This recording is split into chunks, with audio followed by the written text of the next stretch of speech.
सांगली विधानसभेला सामोरे जात असताना आज या विचार मंचावरती उपस्थित आदरणीय आपल्या गावचे ज्येष्ठ नेते आदरणीय दादा, तसेच आदरणीय बाळवंत, तसेच या ठिकाणी लोकनियुक्त सरपंच पूजा महावीर भोरे, सामाजिक कार्यकर्ते आदरणीय महावीर भोरे, तसेच नांदरवित कार्यकारी सोसायटीचे चेअरमन आदरणीय मनोज पाटील, सामाजिक कार्यकर्ते अमित पाचुरे, तसेच अमोल पाटील, या ठिकाणी आमचे मार्गदर्शक आदरणीय विष्णू खरेदी विक्री संघाचे आदरणीय मान्य श्री संग्रामदादा पाटील, तसेच सर्व त्याचे सदस्य, विविध कार्यकारी सोसायटीचे सर्व सदस्य, तसेच या ठिकाणी आपण ज्या पाणी पुरवठ्यावर रस्त्यावरून येत असतो दादापासून भावांच्यापर्यंतचे जे दादाप्रेमी आहेत, आज या ठिकाणी आपलं सर्वांचंच शाब्दिक सुमनाने स्वागत करतो.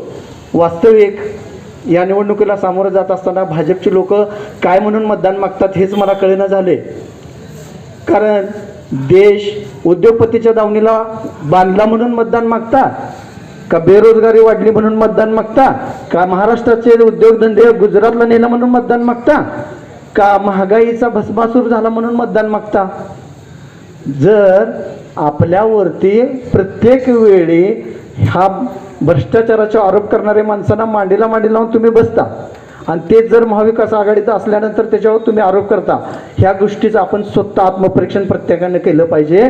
कारण हे गाव सुजलाम सुफलाम करण्यासाठी दादाप्रेमीने आणि मदन भाऊच्या प्रेमीने जेवढी मदत केली आहे तेवढी मदत कोणीही केली नाही. हा गाव सुजलाम सुफलाम करण्यासाठी मग शैक्षणिक असेल, सांस्कृतिक असेल, त्याचबरोबर शैक्षणिक ही गरज भागवण्यासाठी मग जिल्हा परिषदेच्या शाळापासून सगळ्यांना अनुदान देण्याचं काम आदरणीय दादांपासून भाऊंच्यापर्यंत सगळ्यांनी आपल्याला केलेलं आहे. मग हे गाव सुजलाम सुफलाम करण्याकरता सिंहाचा वाटा त्यांचा होता. आणि आज ही वेळ भाऊंच्या जे काम केलेलं आहे त्याचं परत फेडण्याची वेळ आपल्याकडे आलेली आहे.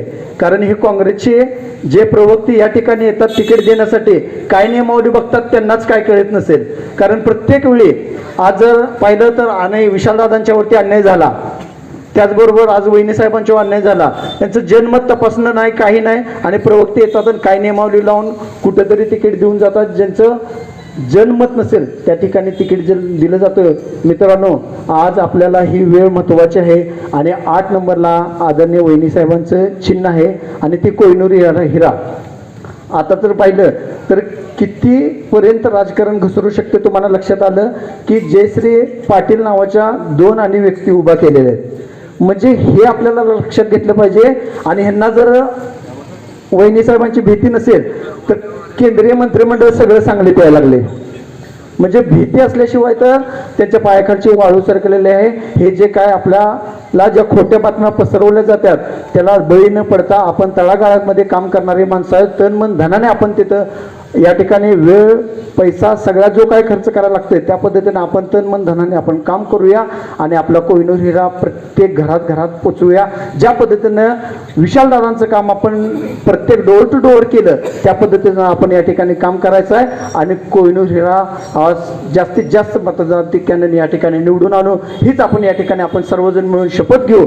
आणि जाता जाता मी एकच म्हणेन, चट्टानों से जो टकराते हैं उसे तूफान कहते हैं और जो तूफानों से भी टकराते थे उसे जय श्री वहिनी कहते हैं, जय श्री वहिनी कहते हैं. जय भीम, जय संविधान, जय महाराष्ट्र.